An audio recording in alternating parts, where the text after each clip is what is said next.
Imagery in Rehab by Talbot-Paul.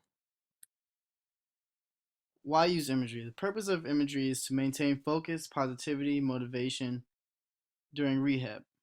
There are different types of imagery: healing imagery, pain management imagery, rehab process imagery, and then the final one is performance imagery. So, what is imagery? Imagery is the creation or recreation of an experience.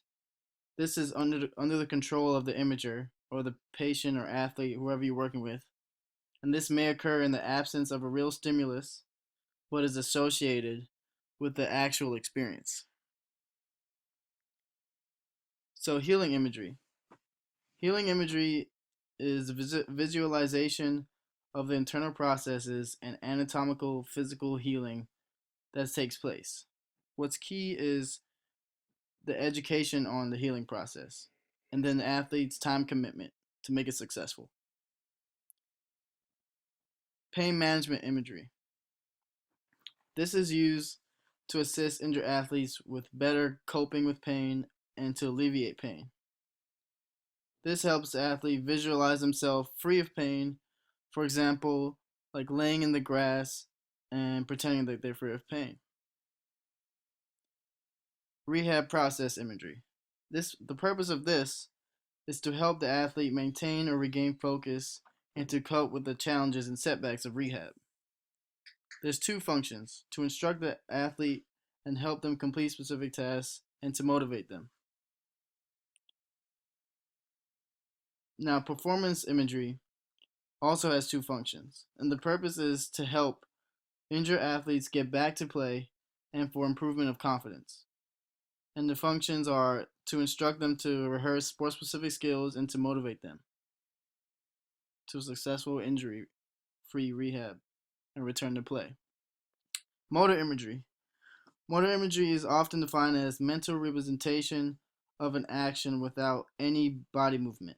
So it focuses on kinesthetic sense of movement and is referred to as mental practice, imagined movement, and mental imagery. The PETLEP is a model to help structure an intervention program. It helped sports psychologists on maximizing the functional equivalence, and it includes the physical level of arousal, whether the imagery was multisensory. And now, clinical message from this article is there are many aspects for clinicians to consider, such as type of task imagined, and how to best evoke the imagery, and how to combine imagery and physical practice for best results. And also, clinicians should consider the different populations they're working with. So the six-stage model is Monroe's by Monroe et al. And includes the W questions. So where, when, and why do athletes use mental imagery, and what do they imagine? It also includes the visual, kinesthetic, and perspective. The three-stage model is described by Watt et al. And focuses on the motor imagery ability, the mental imagery ability, and two image generation approaches: vividness, control, duration, ease and speed, and visual sensory methods. So the best practice for motor imagery is to combine it with physical practice and to integrate it with motor learning, performance, motivation, self-confidence, strategies with problem solving, and injury rehab to create a complete vision of the version of the movement. Efficacy of hypnosis and guided imagery. This is where one person is guided by another and is led by suggestions. Suggestions can be direct or permissive. Permissive.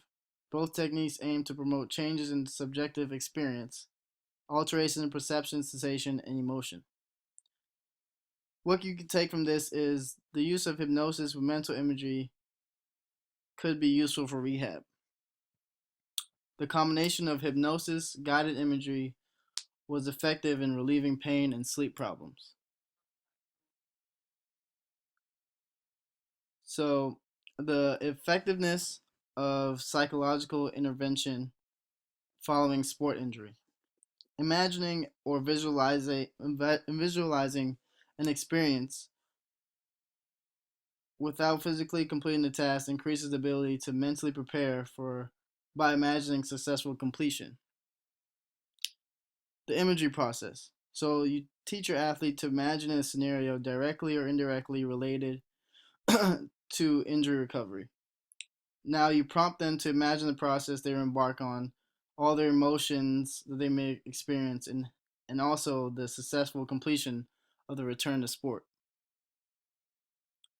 What you can take from this: how to mentally connect the athlete's mind with the injured body part and imagine healing taking place, as well as imagining their body functioning perfectly and performing their desired activities well.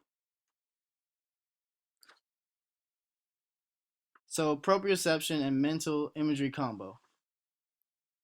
Combining proprioception and mental imagery helps connect the nervous tissue, and the muscle connection and helps them adapt to real experiences better. Because proprioception helps with the dynamic stability of the joint. Now, for what you can take to your clinical site is mental imagery helps with progression through rehab and improve confidence. But mental imagery works alone, but combined with other aspects of rehab escalates the success of using mental imagery. These are my references. So if you have questions, you can ask me, or you can look up these references or search it yourself. Because this topic is super interesting and should be applied into a lot more rehab protocols. So thank you.